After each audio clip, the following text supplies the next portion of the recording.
name is Heather McGee, and this is the Happily Never After, a podcast that explores how life's endings can lead to a personal breakthrough. Because sometimes the end is just the beginning.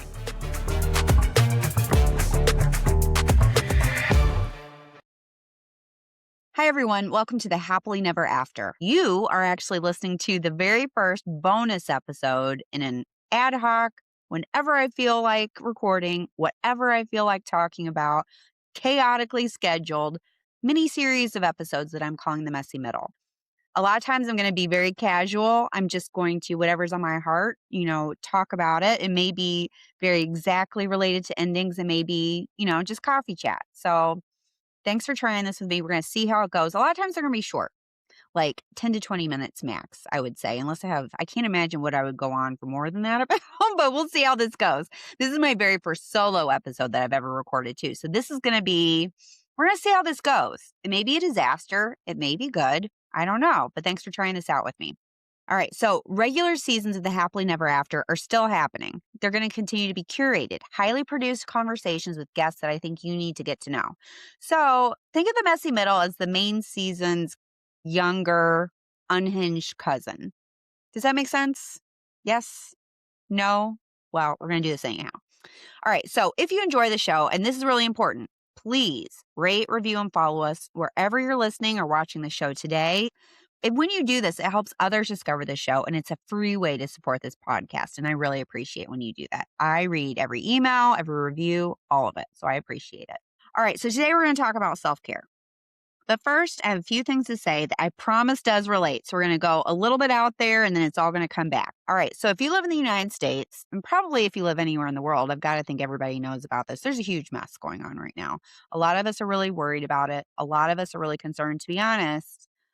I've really struggled to think about much else. I have to really think hard and work hard and be proactive to make sure my mental health just doesn't completely fall apart. Because to me, it's very important that we do something about what's going on in the United States right now, that we say something, that we are involved doing whatever we can. But to keep this up, for us to be in it for the long haul, and I think it will be the long haul, you have to take care of yourself. So most of you know, and if you don't know, where have you been? ICE is kidnapping people based on their appearance. They have been zip tying children, and they've been shooting people in the face. I'm not overstating it. It sounds like some wild movie, but actually happening. This week, there's been a lot of news press because now they are arresting Native Americans, which is wild to me, because if anyone should be getting picked up by ICE, it is definitely not the Native Americans, because they were here before all of us, and actually we took it. So I don't understand what's going on there. Well, I do understand it's racism. So, a lot of this stuff comes back to that. I'm not a political expert. I'm just a normal person who is paying attention and who lives in Chicago, which is a sanctuary city. And we were the lovely recipient, the unfortunate recipient of an ICE surge earlier this fall. They're still here, but it is not as awful as it was in the beginning. They have now set their sights on other cities. Right now, at time of recording, it's Minneapolis. I'm sure there's going to be more. Anyway, because I'm in Chicago and because of the ICE surge, I can tell you everything you're hearing is real. It is that bad. And so whenever there are people that aren't really worried about this or aren't doing anything about it or aren't even talking about it, I get confused, because this is the stuff we write about in our history books. And then I start to question who took history class, who is paying attention, because it is so clear what's going on right now. All of this has happened before. A lot of times these comparisons are being made from Nazi Germany to what's going on now and the Gestapo.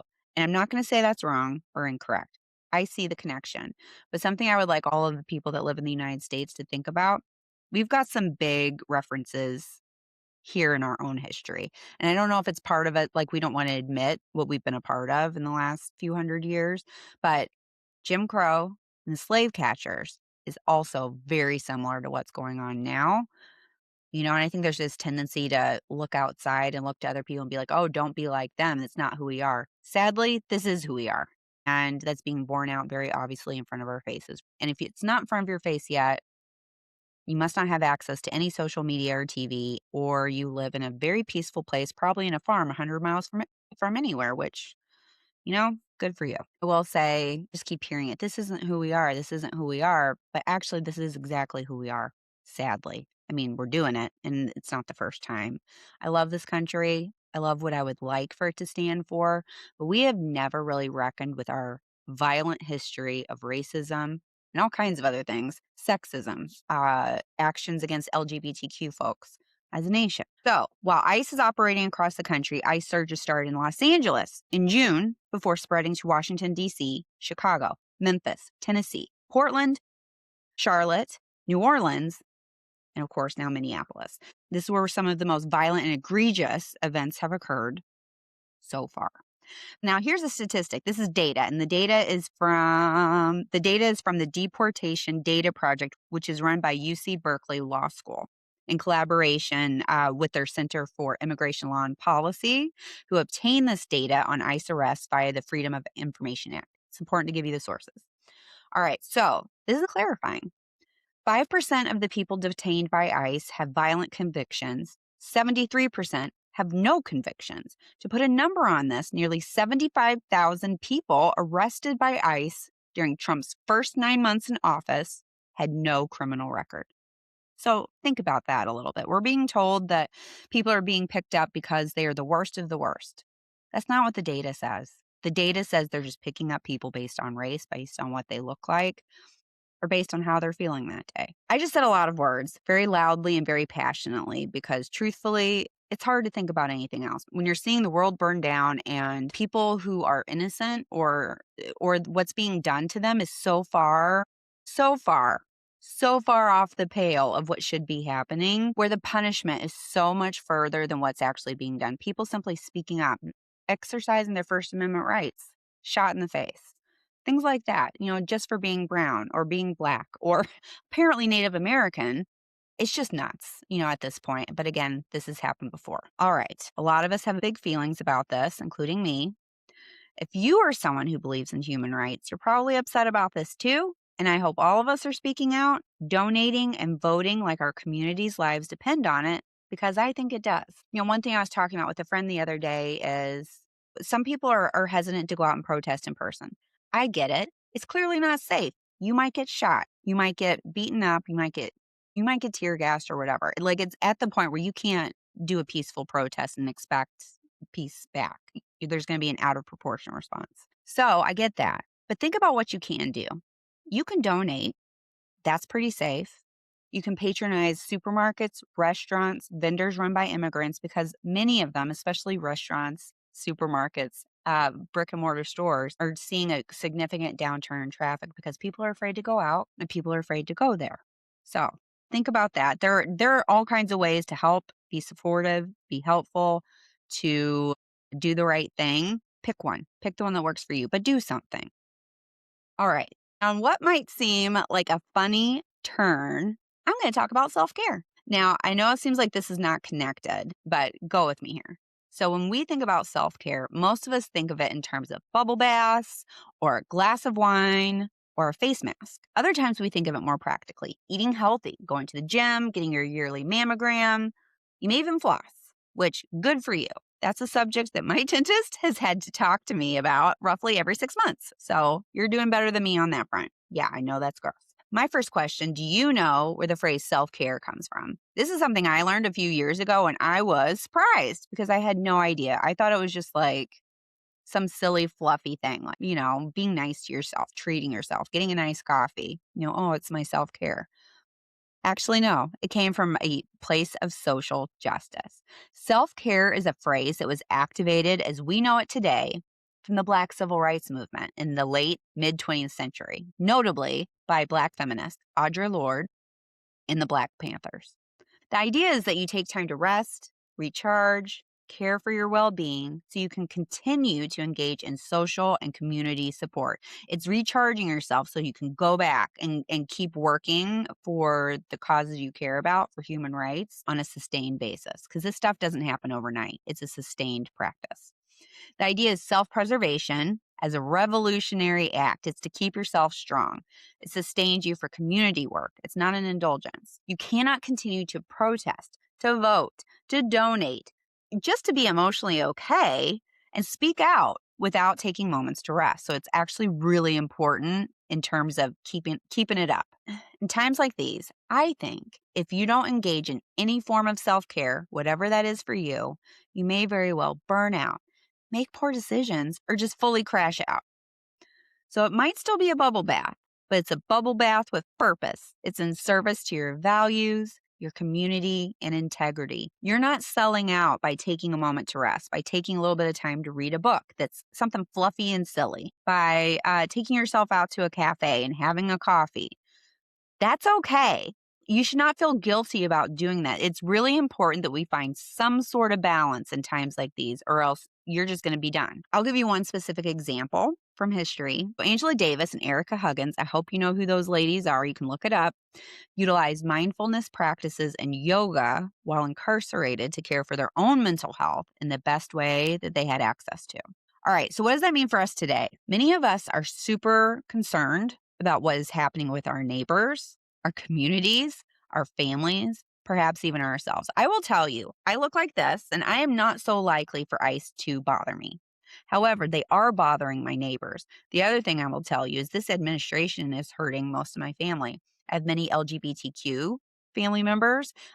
Most of my family members are actually immigrants because my family was built largely by adoption, and most of them immigrated from other countries. Most of them are disabled. So what I'm going to say to you is that this should be personal to all of us because we need to care about our neighbors. Lives are lived in community. They're lived in community. And so that means we have to lift each other up. We have to support each other through good times and bad, whatever that looks like for you. And there are ways to do it that maybe you'll be more comfortable with from a safety perspective than others. So do that. Figure out what that is, but do something. Now, in all of this, I can speak for myself and say I figured out my self-care program. So I'm going to share with you what that looks like. I have committed to rest.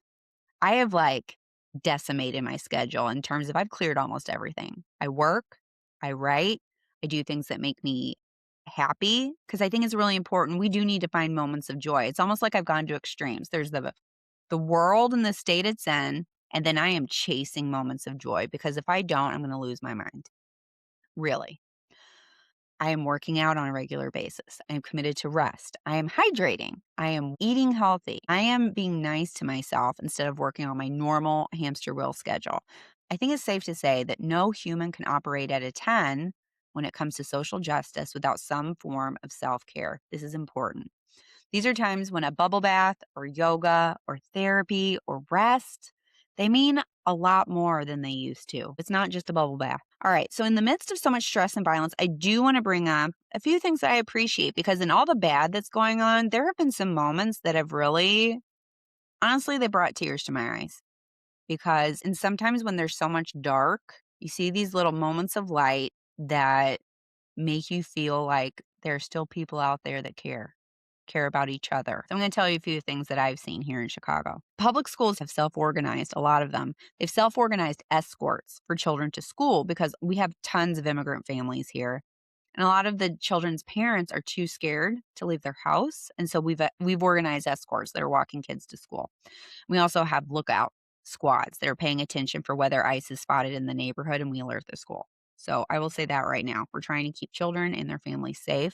Supposedly they're picking up the worst of the worst, and I have a hard time believing that's in the school pickup line. I'm being a little sarcastic right there. Communities have also created digital and physical networks designed to raise an alert if ICE is spotted in the area. Some organizations have seen their federal funding shut down because the current administration is vindictive. If you say something they don't like, they just cut your funding, which is not really how I think government should work because I'm certainly giving them my tax dollars, a lot of tax dollars. So this doesn't really seem right on many levels. But many organizations have seen their federal funding shut down and reducing or eliminating access to critical medical care, education, mental health services. Now, some of these organizations have found ways to keep their doors open at a time that invites risk or retribution, determined to provide these critical services to the community. I'll give you an example. There are some clinics that do not receive funding from the government anymore, and they've actually been threatened. The government has said, if you don't stop doing what you're doing, we won't give you funding anymore. And it's critical mental health or even medical services. And so what I think is interesting, some of them have just figured out a way to keep operating because they're committed. They're committed to their mission. They're committed to the patients that they serve. And I find that really admirable. All right. And other things that normal people are doing, groups are buying out the menu from street vendors and immigrant run restaurants to help these businesses keep the lights on. Like there's whole organized things. I'll see them posted in certain community locations online where they will just organize, say, hey, so-and-so is here on this corner. Let's go buy them out. And they do. And I think that's amazing. Last thing I will say is I am disappointed that there are a lot of leaders, especially at a federal level, that aren't saying anything. I don't know if they're afraid or what it is, but my word to them is this is what you signed up for. And if you have any integrity, you should speak up for your community because we're all doing it ourselves. So maybe you should get in there and be a leader. And in the midst of that, I have to say, I appreciate our Chicago mayor, Brandon Johnson. He has been relentless. He is out there and he has not slowed down. As soon as this started happening, he started speaking out and he hasn't stopped, which I appreciate. And honestly, it makes me feel better. Like we're not just out there on our own. He has been so active in speaking up when so many of these other leaders have stayed silent. And I really wish we had more people like that. Whether you agree with him or not, he's speaking up and getting in there, which I appreciate. All right, let's wrap this up. Oh, wow, I talked longer than I thought I did. So, to summarize, self-care isn't selfish when you're engaged in social justice. That's where it actually came from. That is where it came from. It is necessary if you're in this for the long haul, which I hope everyone listening is. I really do. I hope you can be brave. Here's something that I learned from Maya Angelou. She talks about speaking up and how some people are really scared to do that. Practice. Take one little step.